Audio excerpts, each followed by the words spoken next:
मंजू कहाँ है बताओ जरा। दीदी के पास। कौन सी दीदी के पास में आई? चंदा दीदी के पास। चंदा? कौन सी चंदा दीदी? मेरे दिल की टुकड़ा, मेरी चांद, मेरी मल्लिका, मेरी जान। तो आइए दोस्तों मिलवाते हैं चंदा भाभी से। और बहुत बेसब्री से इंतजार था हमारा लोगों का कि हम लोग चंदा भाभी से कब मिलेंगे।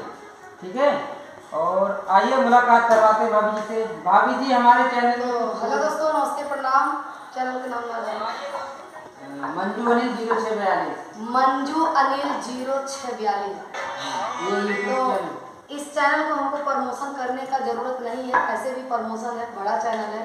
फिलहाल इस चैनल को आप लोग प्यार अपना आशीर्वाद दीजिए।